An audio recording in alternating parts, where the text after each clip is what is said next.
The Adventures of Sherlock Holmes. The Musgrave Ritual. By Sir Arthur Conan Doyle. An anomaly which often struck me in the character of my friend Sherlock Holmes was that, although in his methods of thought he was the neatest and most methodical of mankind, and although also he affected a certain quiet primness of dress, he was none the less in his personal habits one of the most untidy men that ever drove a fellow lodger to distraction. Not that I am in the least conventional in that respect myself. The rough and tumble work in Afghanistan, coming on the top of a natural bohemianism of disposition, has made me rather more lax than befits a medical man. But with me there is a limit, and when I find a man who keeps his cigars in the coal scuttle, his tobacco in the toe end of a Persian slipper, and his unanswered correspondence transfixed by a jackknife into the very center of his wooden mantelpiece, then I begin to give myself virtuous airs. I have always held, too, that pistol practice should be distinctly an open-air pastime, and when Holmes, in one of his queer humors, would sit in an armchair with his hair trigger in 100 boxer cartridges, and proceed to adorn the opposite wall with a patriotic VR done in bullet pox, I felt strongly that neither the atmosphere nor the appearance of our room was improved by it. Our chambers were always full of chemicals and of criminal relics which had a way of wandering into unlikely positions, and of turning up in the butter dish or in even less desirable places. But his papers were my great crux. He had a horror of destroying documents, especially those which were connected with his past cases, and yet it was only once in every year or two that he would muster energy to docket and arrange them, for, as I have mentioned somewhere in these incoherent memoirs, the outbursts of passionate energy when he performed the remarkable feats with which his name is associated were followed by reactions of lethargy during which he would lie about with his violin and his books, hardly moving save from the sofa to the table. Thus month after month his papers accumulated, until every corner of the room was stacked with bundles of manuscript which were on no account to be burned, and which could not be put away save by their owner. One winter's night, as we sat together by the fire, I ventured to suggest to him that, as he had finished pasting extracts into his commonplace book, he might employ the next 2 hours in making our room a little more habitable. He could not deny the justice of my request, so with a rather rueful face he went off to his bedroom, from which he returned presently pulling a large tin box behind him. This he placed in the middle of the floor and, squatting down upon a stool in front of it, he threw back the lid. I could see that it was already a third full of bundles of paper tied up with red tape into separate packages. "There are cases enough here, Watson," said he, looking at me with mischievous eyes. "I think that if you knew all that I had in this box you would ask me to pull some out instead of putting others in." "These are the records of your early work, then?" I asked. "I have often wished that I had notes of those cases." "Yes, my boy, these were all done prematurely before my biographer had come to glorify me." He lifted bundle after bundle in a tender, caressing sort of way. "They are not all successes, Watson," said he. "But there are some pretty little problems among them. Here's the record of the Tarleton murders, and the case of Vamberry, the wine merchant, and the adventure of the old Russian woman, and the singular affair of the aluminium crutch, as well as a full account of Ricoletti of the clubfoot, and his abominable wife. And here, now, this really is something a little recherché." He dived his arm down to the bottom of the chest, and brought up a small wooden box with a sliding lid, such as children's toys are kept in. From within he produced a crumpled piece of paper, an old-fashioned brass key, a peg of wood with a ball of string attached to it, and 3 rusty old discs of metal. "Well, my boy, what do you make of this lot?" he asked, smiling at my expression. "It is a curious collection." "Very curious, and the story that hangs round it will strike you as being more curious still." "These relics have a history then?" "So much so that they are history." "What do you mean by that?" Sherlock Holmes picked them up one by one, and laid them along the edge of the table. Then he reseated himself in his chair and looked them over with a gleam of satisfaction in his eyes. "These," said he, "are all that I have left to remind me of the adventure of the Musgrave Ritual." I had heard him mention the case more than once, though I had never been able to gather the details. "I should be so glad," said I, "if you would give me an account of it. And leave the litter as it is," he cried, mischievously. "Your tidiness won't bear much strain after all, Watson. But I should be glad that you should add this case to your annals, for there are points in it which make it quite unique in the criminal records of this or, I believe, of any other country. A collection of my trifling achievements would certainly be incomplete which contained no account of this very singular business. You may remember how the affair of the Gloria Scott, and my conversation with the unhappy man whose fate I told you of, first turned my attention in the direction of the profession which has become my life's work. You see me now when my name has become known far and wide, and when I am generally recognized both by the public and by the official force as being a final court of appeal in doubtful cases. Even when you knew me first, at the time of the affair which you have commemorated in A Study in Scarlet, I had already established a considerable, though not a very lucrative, connection. You can hardly realize, then, how difficult I found it at first, and how long I had to wait before I succeeded in making any headway. When I first came up to London I had rooms in Montague Street, just round the corner from the British Museum, and there I waited, filling in my too abundant leisure time by studying all those branches of science which might make me more efficient. Now and again cases came in my way, principally through the introduction of old fellow students, for during my last years at the university there was a good deal of talk there about myself and my methods. The third of these cases was that of the Musgrave Ritual, and it is to the interest which was aroused by that singular chain of events, and the large issues which proved to be at stake, that I trace my first stride towards the position which I now hold. Reginald Musgrave had been in the same college as myself, and I had some slight acquaintance with him. He was not generally popular among the undergraduates, though it always seemed to me that what was set down as pride was really an attempt to cover extreme natural diffidence.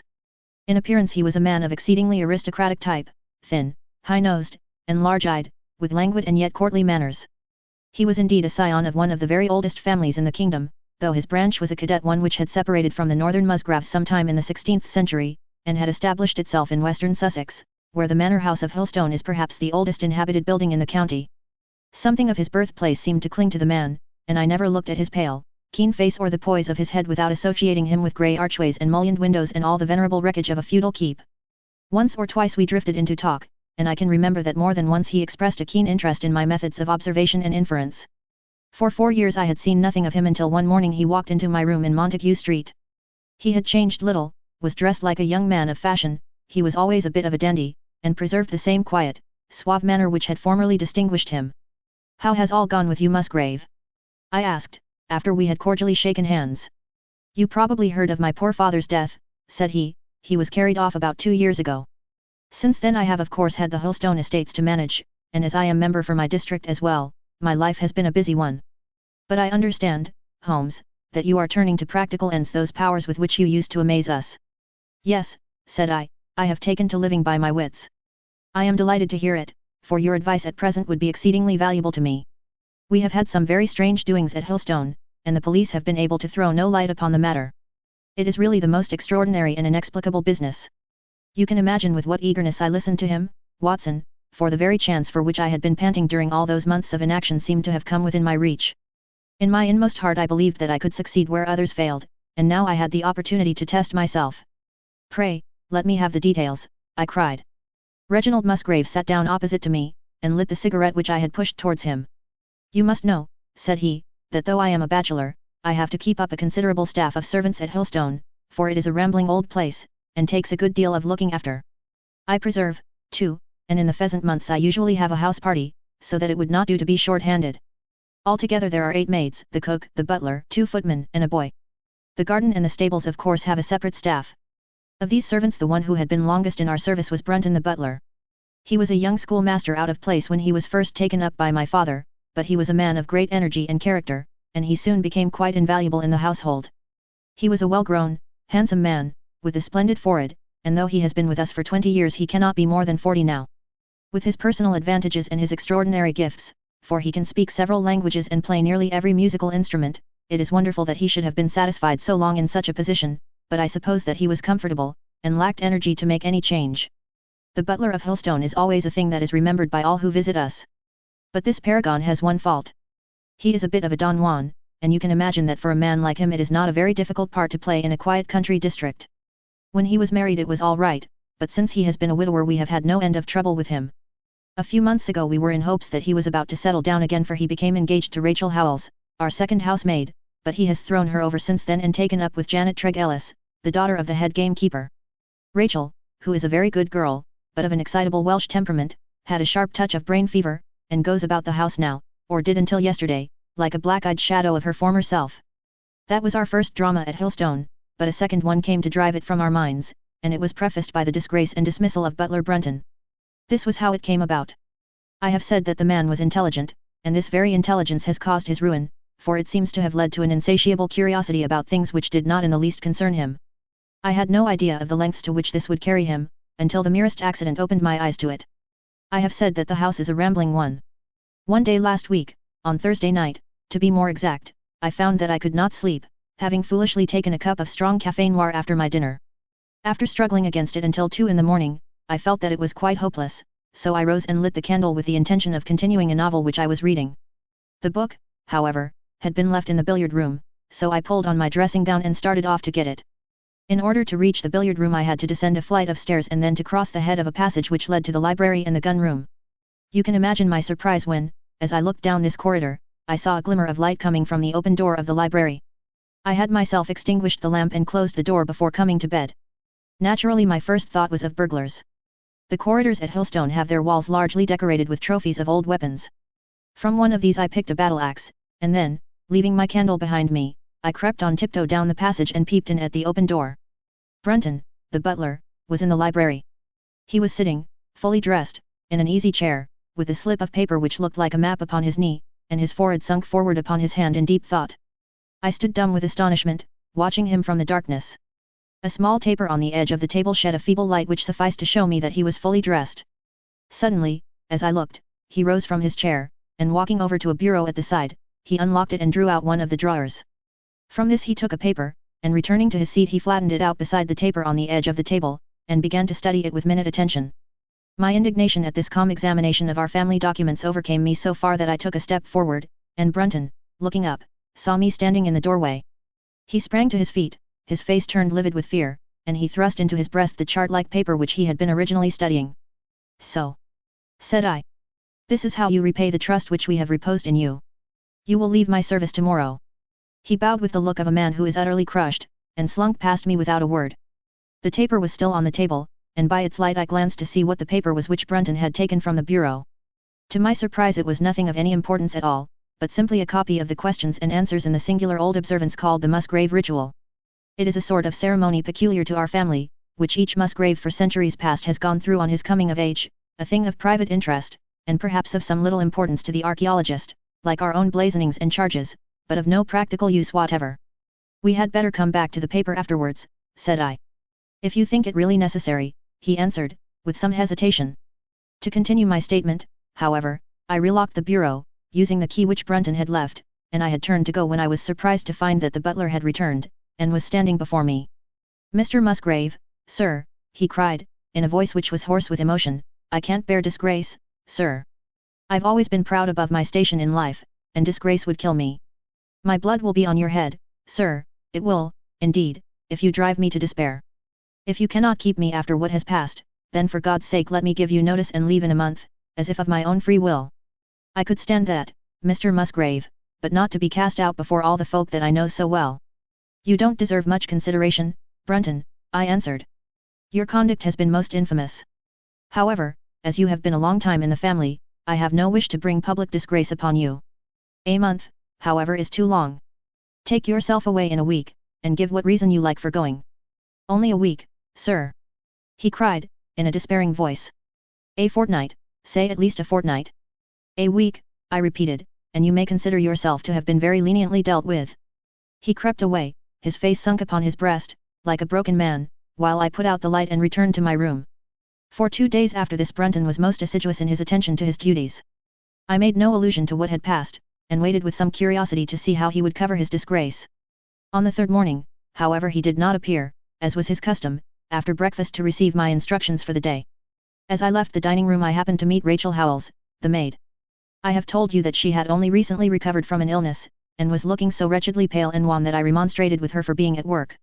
"You should be in bed," I said. "Come back to your duties when you are stronger."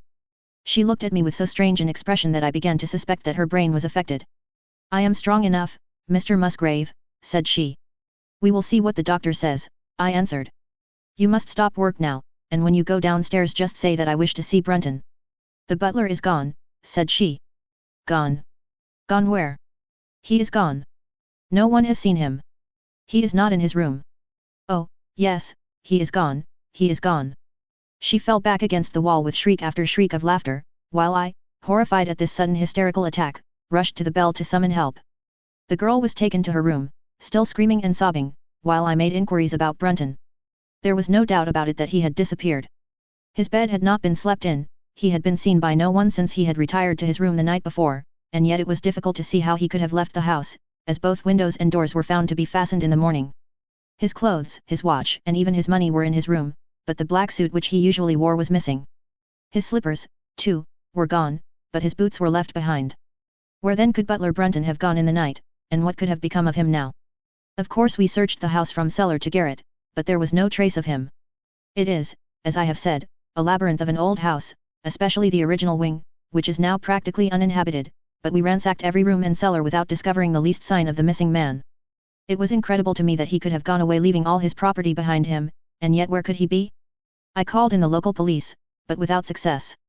Rain had fallen on the night before and we examined the lawn and the paths all round the house, but in vain. Matters were in this state, when a new development quite drew our attention away from the original mystery. For 2 days Rachel Howells had been so ill, sometimes delirious, sometimes hysterical, that a nurse had been employed to sit up with her at night.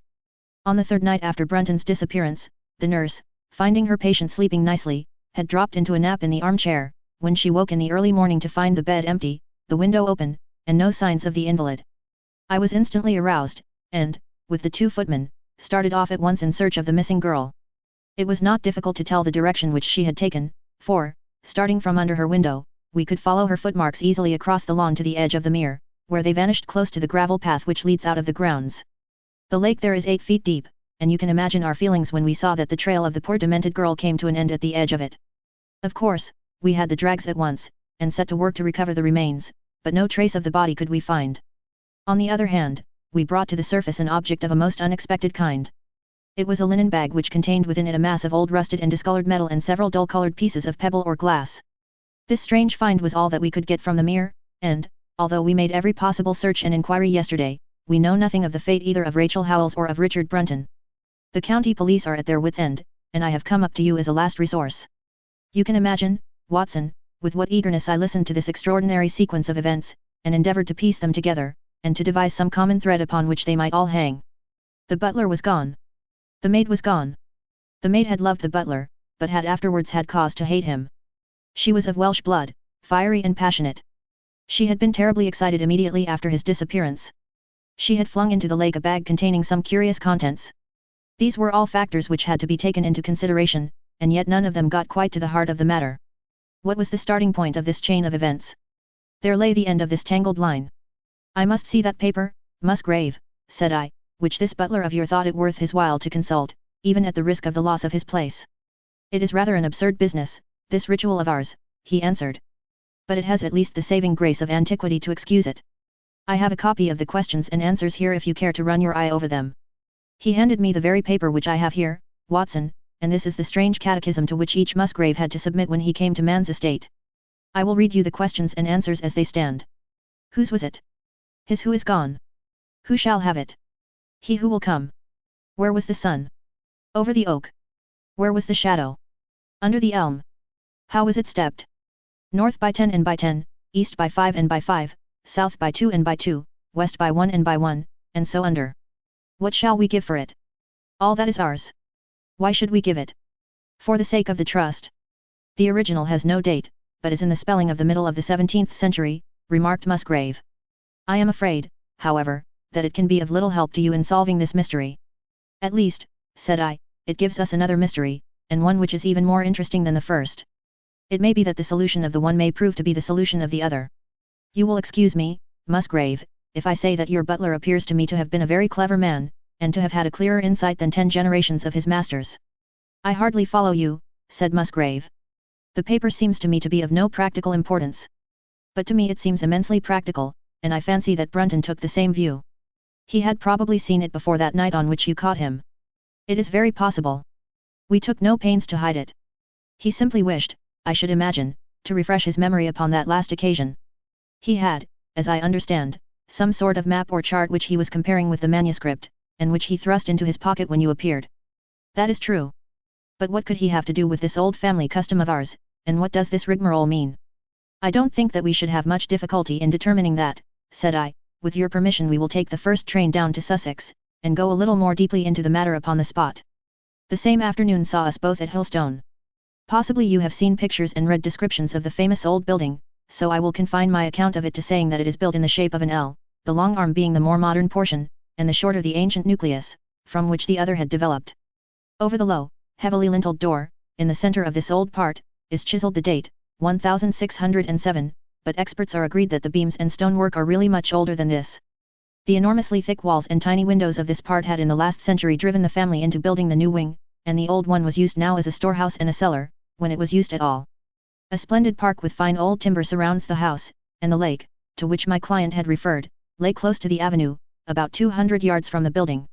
I was already firmly convinced, Watson, that there were not three separate mysteries here, but one only, and that if I could read the Musgrave Ritual aright I should hold in my hand the clue which would lead me to the truth concerning both the butler Brunton and the maid Howells. To that then I turned all my energies. Why should this servant be so anxious to master this old formula? Evidently because he saw something in it which had escaped all those generations of country squires, and from which he expected some personal advantage. What was it then, and how had it affected his fate? It was perfectly obvious to me, on reading the ritual, that the measurements must refer to some spot to which the rest of the document alluded, and that if we could find that spot, we should be in a fair way towards finding what the secret was which the old Musgraves had thought it necessary to embalm in so curious a fashion. There were two guides given us to start with, an oak and an elm. As to the oak there could be no question at all. Right in front of the house, upon the left-hand side of the drive, there stood a patriarch among oaks, one of the most magnificent trees that I have ever seen. That was there when your ritual was drawn up, said I, as we drove past it. It was there at the Norman Conquest in all probability, he answered. It has a girth of 23 feet. Have you any old elms? I asked.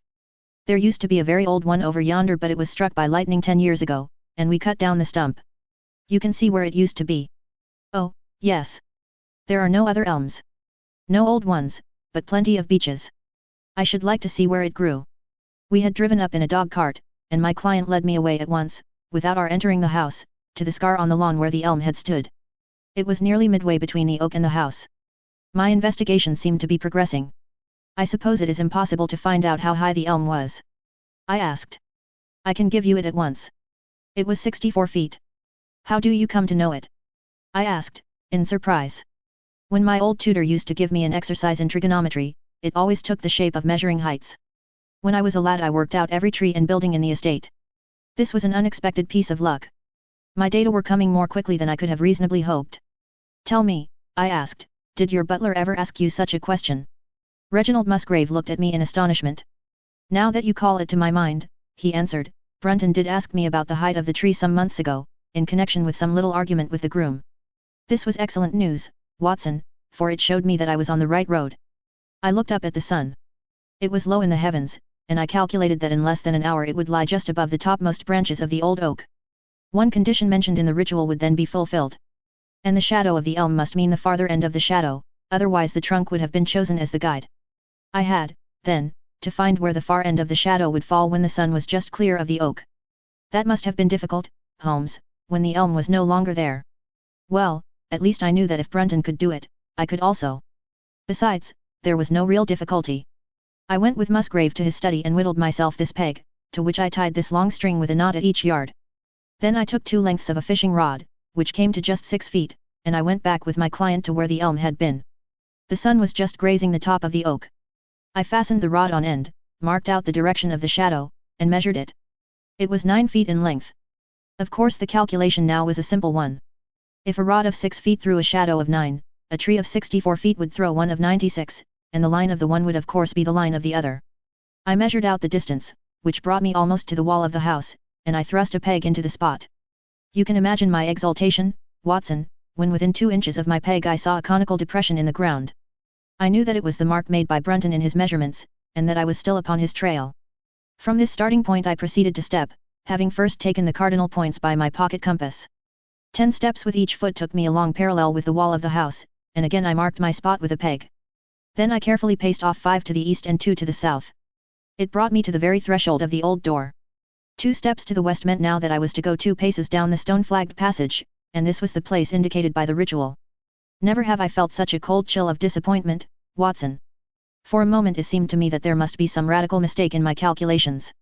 The setting sun shone full upon the passage floor, and I could see that the old, foot-worn grey stones with which it was paved were firmly cemented together, and had certainly not been moved for many a long year.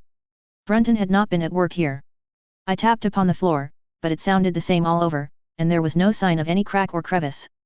But, fortunately, Musgrave, who had begun to appreciate the meaning of my proceedings, and who was now as excited as myself, took out his manuscript to check my calculation. "And under," he cried. "You have omitted the and under." I had thought that it meant that we were to dig, but now, of course, I saw at once that I was wrong. "There is a cellar under this then?" I cried. "Yes, and as old as the house. Down here, through this door." We went down a winding stone stair, and my companion, striking a match, lit a large lantern which stood on a barrel in the corner. In an instant it was obvious that we had at last come upon the true place, and that we had not been the only people to visit the spot recently. It had been used for the storage of wood, but the billets, which had evidently been littered over the floor, were now piled at the sides, so as to leave a clear space in the middle. In this space lay a large and heavy flagstone with a rusted iron ring in the center to which a thick shepherd's check muffler was attached. "By Jove!" cried my client. "That's Brunton's muffler. I have seen it on him, and could swear to it. What has the villain been doing here?" At my suggestion a couple of the county police were summoned to be present, and I then endeavoured to raise the stone by pulling on the cravat. I could only move it slightly, and it was with the aid of one of the constables that I succeeded at last in carrying it to one side. A black hole yawned beneath into which we all peered, while Musgrave, kneeling at the side, pushed down the lantern. A small chamber about 7 feet deep and 4 feet square lay open to us. At one side of this was a squat, brass-bound wooden box, the lid of which was hinged upwards, with this curious old-fashioned key projecting from the lock. It was furred outside by a thick layer of dust, and damp and worms had eaten through the wood, so that a crop of livid fungi was growing on the inside of it. Several discs of metal, old coins apparently, such as I hold here, were scattered over the bottom of the box, but it contained nothing else. At the moment, however, we had no thought for the old chest, for our eyes were riveted upon that which crouched beside it.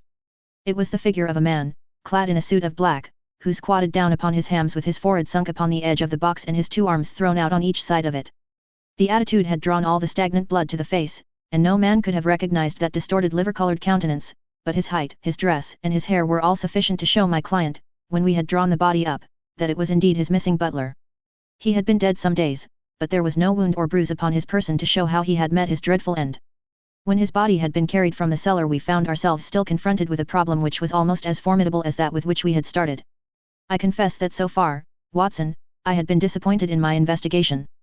I had reckoned upon solving the matter when once I had found the place referred to in the ritual, but now I was there, and was apparently as far as ever from knowing what it was which the family had concealed with such elaborate precautions.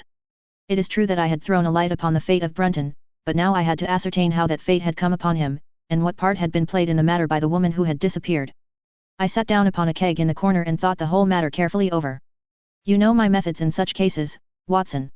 I put myself in the man's place and, having first gauged his intelligence, I try to imagine how I should myself have proceeded under the same circumstances. In this case the matter was simplified by Brunton's intelligence being quite first-rate, so that it was unnecessary to make any allowance for the personal equation, as the astronomers have dubbed it. He knew that something valuable was concealed. He had spotted the place. He found that the stone which covered it was just too heavy for a man to move unaided. What would he do next? He could not get help from outside, even if he had someone whom he could trust, without the unbarring of doors and considerable risk of detection. It was better, if he could, to have his helpmate inside the house.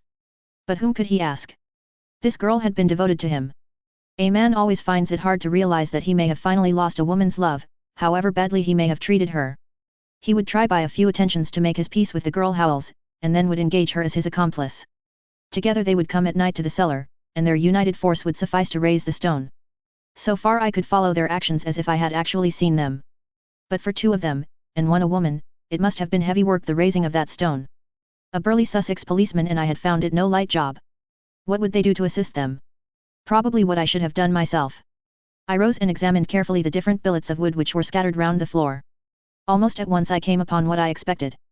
One piece, about 3 feet in length, had a very marked indentation at one end, while several were flattened at the sides as if they had been compressed by some considerable weight. Evidently, as they had dragged the stone up they had thrust the chunks of wood into the chink, until at last, when the opening was large enough to crawl through, they would hold it open by a billet placed lengthwise, which might very well become indented at the lower end, since the whole weight of the stone would press it down onto the edge of this other slab. So far I was still on safe ground. And now how was I to proceed to reconstruct this midnight drama? Clearly, only one could fit into the hole, and that one was Brunton. The girl must have waited above. Brunton then unlocked the box, handed up the contents presumably, since they were not to be found, and then what happened? What smouldering fire of vengeance had suddenly sprung into flame in this passionate Celtic woman's soul when she saw the man who had wronged her, perhaps, far more than we suspected, in her power? Was it a chance that the wood had slipped, and that the stone had shut Brunton into what had become his sepulchre? Had she only been guilty of silence as to his fate? Or had some sudden blow from her hand dashed the support away and sent the slab crashing down into its place? Be that as it might, I seemed to see that woman's figure still clutching at her treasure trove and flying wildly up the winding stair, with her ears ringing perhaps with the muffled screams from behind her and with the drumming of frenzied hands against the slab of stone which was choking her faithless lover's life out. Here was the secret of her blanched face, her shaken nerves, her peals of hysterical laughter on the next morning. But what had been in the box? What had she done with that? Of course, it must have been the old metal and pebbles which my client had dragged from the mere. She had thrown them in there at the first opportunity to remove the last trace of her crime. For 20 minutes I had sat motionless, thinking the matter out. Musgrave still stood with a very pale face, swinging his lantern and peering down into the hole. "These are coins of Charles I, said he, holding out the few which had been in the box. "You see we were right in fixing our date for the ritual." "We may find something else of Charles I, I cried, as the probable meaning of the first two questions of the ritual broke suddenly upon me. "Let me see the contents of the bag which you fished from the mere." We ascended to his study, and he laid the debris before me. I could understand his regarding it as of small importance when I looked at it, for the metal was almost black and the stones lustreless and dull. I rubbed one of them on my sleeve, however, and it glowed afterwards like a spark in the dark hollow of my hand. The metal work was in the form of a double ring, but it had been bent and twisted out of its original shape. "You must bear in mind," said I, "that the royal party made head in England even after the death of the king, and that when they at last fled they probably left many of their most precious possessions buried behind them, with the intention of returning for them in more peaceful times. My ancestor, Sir Ralph Musgrave, was a prominent cavalier and the right-hand man of Charles II in his wanderings," said my friend. "Ah, indeed," I answered. "Well now, I think that really should give us the last link that we wanted. I must congratulate you on coming into the possession, though in rather a tragic manner, of a relic which is of great intrinsic value, but of even greater importance as an historical curiosity." "What is it, then?" he gasped in astonishment. "It is nothing less than the ancient crown of the kings of England." "The crown?" "Precisely. Consider what the ritual says. How does it run?" "Whose was it?" "His who is gone." "That was after the execution of Charles." "Then, who shall have it?" "He who will come." "That was Charles II, whose advent was already foreseen." "There can, I think, be no doubt that this battered and shapeless diadem once encircled the brows of the royal Stuarts." "And how came it in the pond?" "Ah, that is a question that will take some time to answer." And with that I sketched out to him the whole long chain of surmise and of proof which I had constructed. The twilight had closed in and the moon was shining brightly in the sky before my narrative was finished. "And how was it then that Charles did not get his crown when he returned?" asked Musgrave, pushing back the relic into its linen bag. "Ah, there you lay your finger upon the one point which we shall probably never be able to clear up. It is likely that the Musgrave who held the secret died in the interval, and by some oversight left this guide to his descendant without explaining the meaning of it. From that day to this it has been handed down from father to son, until at last it came within reach of a man who tore its secret out of it and lost his life in the venture. And that's the story of the Musgrave Ritual, Watson. They have the crown down at Hillstone, though they had some legal bother and a considerable sum to pay before they were allowed to retain it. I am sure that if you mentioned my name they would be happy to show it to you. Of the woman nothing was ever heard, and the probability is that she got away out of England and carried herself and the memory of her crime to some land beyond the seas.